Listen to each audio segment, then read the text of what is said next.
안녕하세요. 네, 오늘은 제가 겪었던 그리고 제가 느끼는 경험을 토대로 좀 설명과 동작에 대한 설명과 그리고 제 생각과 이런 걸 좀 말하려고 하는데, 왜 경험이란 말을 하냐면요.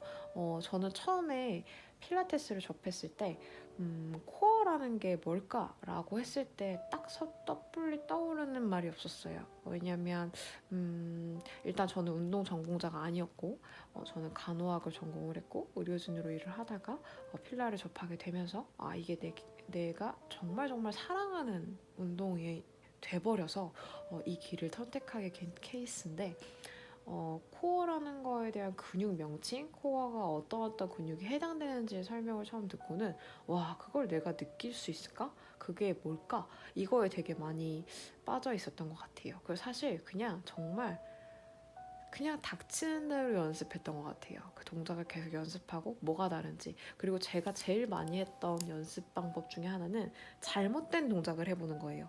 만약에 스타팅 포지션이 뭐 이렇게 돼 있습니다. 여기서 뭐 다리의 위치나 이런 게 엇박으로, 만약에 뭐 힙에서 한 요 정도 그 거리를 두고 둬야 될 걸 더 멀리도 더 보고 더 가까이도 더 보고, 이런 식으로 어떻게 했을 때 어떻게 다른지, 어떤 근육이 어떻게 쓰이는지를 캐치하려고 했고, 제가 제 몸 중에 가장 좋은 장점은 좀 예민한 편이어서 약간의 근육 움직임에 좀 틀어짐을 되게 빨리 캐치하는 성향인데, 그거는 원래부터 좀 그랬어요. 자세가 좀 틀어지거나 이런 거를 느끼는 걸 좀 남들보다 예민하게 반응하는 편이어서 이런 잘못된 동작을 했을 때 느낌이 훨씬 더좀 다름을 느끼겠더라고요. 그래서 이걸 통해서 회원분들한테 설명을 드릴 때도 왜 이 다리의 위치가 여기여야 되고 왜 이 동작이 이렇게 들어가야 되는지 설명하기가 좀 더 수월했던 것 같아요. 수월?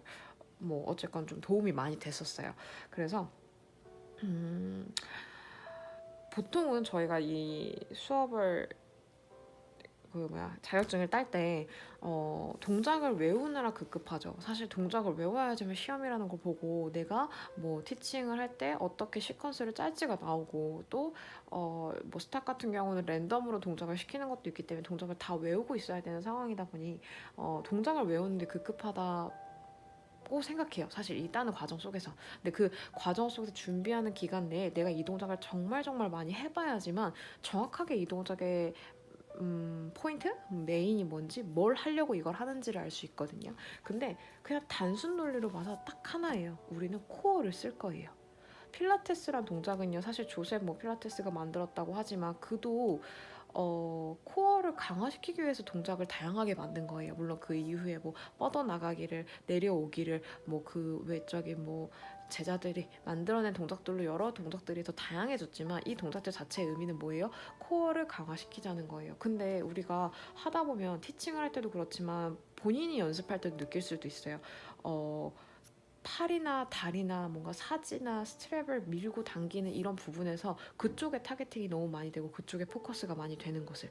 그래서 우리는 어떻게 해요? 불균형을 주기 위해서 닐링이나 자세를 하거나 뭐 어, 뭐 볼을 쓰거나 폼롤러를 쓰거나 뭔가 비대칭을 주거나 불균형을 줘서 코어를 더 강화를 시키고 집중을 하면서 그 동작을 하게끔 만들죠. 근데 그냥 원동작으로 했을 때는 그냥 바른 자세, 뭐 슈파인이나 프론이나 뭔가 고정된 자세에서 그 스트랩을 당기거나 미는 걸 했을 때는 사실 생각보다 코어보다 다른 뼈에 집중하는 게 많아요. 특히 뭐 리포머에서 푸더크나 뭐 체어에서도 마찬가지지만, 그런 동작들은 정적인 자세에서 하는 느낌 같으니까 사람들이 다리를 밀고 뭐 허벅지를 쓰면 다행이죠. 종아리를 쓰고 발을 밀고 이렇게만 해버리는 경우들이 많아요. 근데 실질적으로는요, 푸더크도 뭐 나중에 리포머 그 코스에서 얘기를 리포머 그 책에서 나갈 때도 얘기를 해드리고 싶은 부분 중에 하나인데, 저는 리포머에서 누워있는 자세를 할 때는 그 단면을요, 서 있다고 말해드려요. 여기가 풋바고 내가 누워있다고 치면, 우리 그 캐리지에 누워있다고 치면 다리를 이렇게 구부려서 들어가 있어도 이 상태에서 그냥 그대로 쓴 거라고 보는 거예요. 참 웃기죠. 왜냐하면 푸더크가 뭐예요? 들어왔다 나가죠. 이 동작이 그냥 내가 쭈그려 앉아있다 나가는, 일어서는 동작이에요. 근데 쭈그려 앉았다 일어서 봤을 때 코어를 안 쓰고 그냥 일어나면 몸이 어떻게 돼요? 앞으로 꼬꾸라져요. 왜냐하면 무릎에 가게 밴딩이 있었기 때문에. 그쵸? 코어를 쓰면서 위로 들어 올려야 그대로 쓸 수 있어요. 우리 왜 무릎 구부렸다가 일어나고 뭐 발레 스트레치 할 때 그렇게 하죠. 그렇게 해서 정렬 자세에서 움직임이 위아래로 움직이는 걸 티칭을 드리잖아요. 그거랑 같은 이치예요. 그러면 누워있을 때 또한 풋바의 다리가 있지만 내가 풋바를 미는 것이 아니라 쪼그려 앉아있다가 일어나는 동작이다 보면 복부도 위로 올라가는 큐잉도 꼭 같이 드려야 돼요. 근데 보통 어떻게 해요? 풋바를 밀고 나가세요 하면 보통은 발을 미는 힘으로 나가요. 근데 발을 미는 힘으로 나가봤자 사실 우리 뭐 웨이트 같은 걸 해보면 느끼겠지만 거기에 있는 그 무게치는 엄청 다양하잖아요. 엄청 몇백 킬로, 백 몇 킬로까지 다 있는데 요거 같은 경우는 스프링이 꼴랑 5개예요. 아무리 센 거 다 풀로 다 걸어도 이 느낌이 이 정도만큼은 못해요. 이 포인트는 뭐예요? 코어 단련의 운동이라는 거예요. 푸더크도. 물론 허벅지 타겟도 되죠. 그쵸? 하체도 단련하고 하체의 정렬을 찾으면서 자세를 바르게 하고 그 정렬 상태에서 움직임을 주게끔 하는 동작이에요. 하지만 코어가 메인이에요. 항상 코어에 큐잉을 들어가지 않으면 특히 일반 분들 이 운동이 익숙하지 않고 코어에 타겟이 잘 안 되는 분들은 항상 거기에다가만 집중할 거예요. 그래서 기구가 되게 계륵 같은 존재라고 저는 느끼는데 도움도 많이 되는데 저항도 많이 주는데 너무 쉽게 하게 또 하는 거예요. 그래서 사실 매트 동작이 훨씬 더 베이직이죠. 훨씬 더 중요해요. 매트에서 동작이 나와야지만 사실 기구를 간다고 저는 생각해요. 그래서 저도 시퀀스를 보면 보통 매트 동작으로 50분 수업에서 한 2, 30분은 가요. 그 다음에 타이트하게 기구로 가요. 이유는 여기서 코어를 깨닫지도 못한 상태에서 기구로 가면요. 기구를 이용해서 움직임만 들어가게 돼요. 그럼 사실상 코어를 아예 안 쓰고 끝나는 수업도 있을 수 있어요. 그렇기 때문에 항상 매트가 정말 제대로 하면 정말 정말 힘들죠. 근데 이걸 제대로 안 하면 정말 정말 재미없어요. 그래서 그런 거를 그런 미묘한 차이런 선생님들이 빨리빨리 캐치를 해서 설명을 해드리는 게 좋고 제가 이런 말을 왜 했냐면요. 코어를 느끼는 회원들이 과연 많을까라는 생각을 아까 그 느끼는 분이 얼마나 될까 생각을 했을 때 와 그럼 이거를 진짜 제대로 느끼게 하려면 제가 설명을 잘 해드려야겠다라는 생각을 했어요. 왜냐면 이거는 저의 팁이지만 코어는요 시소 같아요. 왜냐면 계속 시소 같은데 왜 그렇게 표현을 하냐면 시소가 이렇게 있죠. 중간점이 여기 있어요. 무게를 똑같이 걸면 수평을 유지할 수 있어요. 이 수평의 정렬이라기보다는 그렇죠. 정렬이라고 볼 수도 있긴 한데 이 중심대가 이따만하면 얘네가 무게가 어떻게 되던 간에 유지가 되지 않을까요? 지지면이 이만큼이나 넓으면. 근데 코어 자체의 지지면이 이만큼 넓은다는 얘기는 그 말은 곧 힘이 그만큼 세다는 거예요. 힘이 그만큼 세다는 표현이 내 코어가 어떠한 무게를 쳐도 균형을 이룰 수 있다는 것과 같아요. 그리고 또 하나 더, 만약에 시소에 있어요. 여기 중심 가까이에 무게를 둘 때는 사실상 이 수평이 유지될 수도 있어요. 내가 만약에 이 중심선에서 아주 미묘하게 옆에서 여기다 두면 이 수평이 움직일까요? 안 움직일걸요? 근데 여기다가 뒀어요. 똑같은 무게지만 여기다가. 그럼 어떻게 돼요? 기울어 버려요.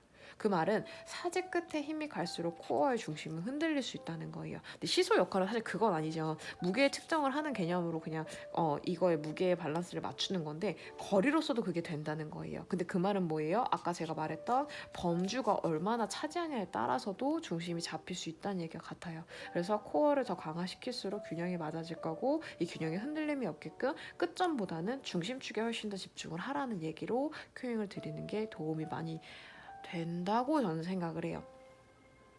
그리고 오늘 제가 어떤 회원한테 설명드린 건데 강아지 한 5마리를 산책을 나가요. 그 강아지 5마리가 다 사방팔방 자기 갈 길 가요. 그러면 나는 줄을 어떻게 해야 돼요? 중심을 꽉 잡고 있어야지 내가 따라가지 않겠죠. 1번 강아지가 따라가는 대로 따라갈 수도 없고 2번, 3번 다 따라갈 수 없잖아요. 내 몸이 찢어질 수는 없잖아요. 찢어지지 않으려면 어떻게 해야 돼요? 중심의 손에 줄을 꽉 힘을 주면서 잡고 있어야 돼요. 그것처럼 코어도 마찬가지예요. 사지가 뻗어나가는 다리를 뻗는 동작을 한다 쳐도 얘네가 뻗어나가도 내가 중심을 꽉 잡고 있다면 코어는 흔들리지 않아요. 하면 우리 원레그 서클인가요? 이름? 그 고관절 명칭이 기억이 안 나. 원레그 서클 맞을 것 같은데? 그렇게 원레그 서클 하면 이것도 마찬가지예요. 서클을 그리는데 얼마나 얘네가 여기저기 다 돌리는 거잖아요. 원을 그리니까 그때도 내가 어떻게 해요? 줄을 꽉 잡고 있는 것처럼 코어의 중심에 힘을 주고 돌려야 정확하게 타겟팅이라는 게 돼요. 그래서 그런 식으로 동작이 들어갈 때 내가 중심이 제대로 잡혀 있는지, 다리를 뻗던 뭐라던 그게 제대로 잡혀 있는지에 대한 큐잉이 명확하게 들어가셔야 돼요. 제가 오늘 드리고 싶었던 설명은 일단 저희 포지션 중에는 슈파인이 있고 프론이 있고 사이드라인이 있고 그다음에 닐링이 있고 그다음에 스탠딩이 있고 뭐 이런 식으로 동작의 포지션 스타틱에 따라서 타겟팅이 그 포인트가 조금 달라질 수 있고 난이도가 좀 변동이 되죠. 만약에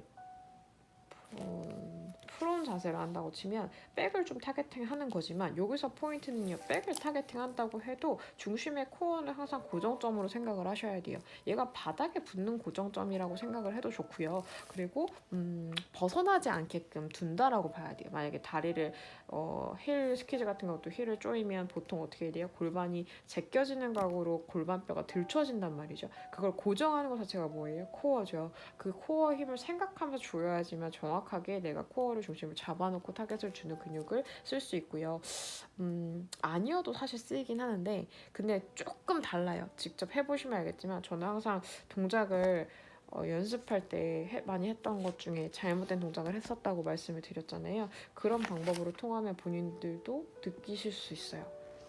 이것도 원레그 킥도 마찬가지죠. 킥을 할 때 골반이 계속 들쳐져요. 그 코어 어떻게 된 거예요? 계속 흔들리는 거죠. 그 상태는 사실 타겟이라는 게 잘 안 돼요. 햄스트링 타겟이 될까요? 안 돼요. 그래서 고정을 하는 게 되게 중요하다는 거. 그래서 그게 안 되는 분은 차라리 그냥 프론 자세로 시키는 것도 좋고 아니면 이 자체를 그냥 프론 자세 하면 더 뜰 수 있어. 맞아요. 엉덩이가 계속 들썩들썩해서 차라리 이렇게 플랭크 자세, 하프 플랭크 자세로 자세를 유지한 상태에서 하시는 게 오히려 코어는 더 단련할 수 있어요. 근데 여기서 제일 많이 무너지는 게 뭐예요? 어깨 축치. 어깨 날개뼈의 안정성이 다 떨어지는 각도로 많이들 동작이 나오니까 날개뼈의 안정성을 인지하지 못한 분들한테 사실 이 동작이 그렇게 좋지 않을 수 있어요. 팔을 누르는 힘에 너무 집중적이기 때문에 사지로 다 포커스가 가서 오히려 중심의 코어는 더 생각을 못할 수도 있으시거든요. 그런 식으로 프론 자세를 했을 때는 좀 그런 부분들이 많이 중요하고요. 또 프론에서 이렇게 신전에서 올라온 동작도 항상 저번에 말씀드렸던 흉곽의 가동성을 넓혀주면서 동작이 들어가는 걸로 해야지만 우리가 원래 목적화했던 척추의 분절을 통해서 움직임이 들어가는 걸 할 수 있고요. 목을 너무 제끼지 않게끔 하는 큐인가? 그 다음에 흉곽에 가동을 줄 때는 저는 이것도 팁인데 요거 쇄골 라인에 있는 부분에 갈고리를 많이 꽂았다고 치면 그 갈고리를 제가 윗방향으로 들쳐 올린다고 생각하는 거예요. 엎드려 있을 때